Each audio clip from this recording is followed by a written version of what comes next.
Philippe Pachis, quelles sont les activités qui seront précisément dispensées au sein de Pasteur 2? Pasteur 2, ça va être dans sa première tranche, puisque c'est la première tranche actuellement qui est inaugurée, la réunion de tout ce qui se passe à l'hôpital Saint-Roch et d'une partie de ce qui se passe à Pasteur. Donc il va y avoir 4 pôles cliniques et des pôles transversaux. Les pôles transversaux, c'est la radiologie, l'anesthésie, le bloc opératoire, la pharmacie, la biologie, et parallèlement donc des pôles cliniques qui seront essentiellement les urgences, puisque les urgences de Saint-Roch vont muter ici. Il y aura un pôle locomoteur qui va associer la chirurgie de l'appareil locomoteur et la rhumatologie, un pôle neurosciences qui va associer la neurologie, la neurochirurgie, l'ophtalmologie, et puis un pôle uronéphro qui va s'occuper des maladies de l'appareil rénal et des greffes rénales.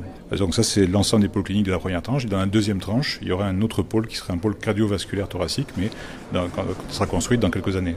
Quelles étaient les contraintes à surmonter pour réaliser ce bâtiment? Alors, il a déjà fallu qu'on déménage tout le bas du site Pasteur, puisque le bas du site Pasteur était des unités de soins. Il y avait la cardiologie, la neurologie, l'urologie, enfin un certain nombre de disciplines. Donc, il a fallu faire des opérations de tiroirs très compliquées. Et puis ensuite, il y a eu des problématiques liées au terrain. Il y a eu des problèmes de construction par rapport à des inondations. Enfin, on a vécu un petit arrêt du chantier à cause de ça. Et puis, il y avait des problèmes financiers, évidemment, puisqu'il y a un surcoût, comme dans beaucoup de ce type de réalisation, qui apparaît et dans une situation difficile au niveau financier pour notre collectivité actuellement. Alors aujourd'hui, c'est la remise des clés. Il reste encore beaucoup de tests à réaliser avant l'ouverture au public. Oui, parce qu'il y a encore des aménagements à faire. Il faut équiper tout l'établissement. Là, il est nu. La remise des clés, c'est l'établissement nu. Donc, il faut mettre les appareils de radiologie, les appareils de chirurgie, toutes les chambres à équiper. Donc, on pense qu'on va pouvoir intégrer le nouvel hôpital dans le 4e trimestre 2014. Des efforts particuliers ont été apportés au bien-être des malades. Oui, il y a de plus en plus de chambres au sol. Il y aura un nombre de chambres au sol jamais atteint dans un établissement.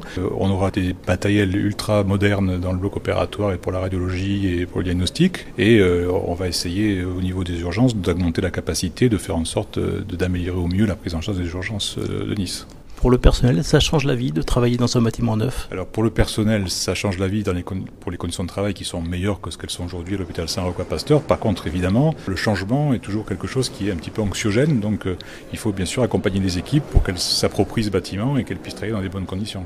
Combien de personnes vont travailler dans ce bâtiment? Je pense qu'il va y avoir à peu près 2000 personnes qui vont travailler dans ce bâtiment au moins, puisque ça représente la moitié du CHU. Donc le CHU actuellement a 7000 agents et 800 médecins. Donc ça fait du monde. Pour accueillir combien de malades? Alors l'activité du CHU, on ne peut pas trop la prévoir aujourd'hui. Enfin, l'activité est connue évidemment. L'urgence, il passe 75 000 malades par an déjà. Rien que les urgences, 75 000 malades par an. Et évidemment, ce sont des milliers de consultations et des milliers d'hospitalisations qui sont prévues dans cet établissement.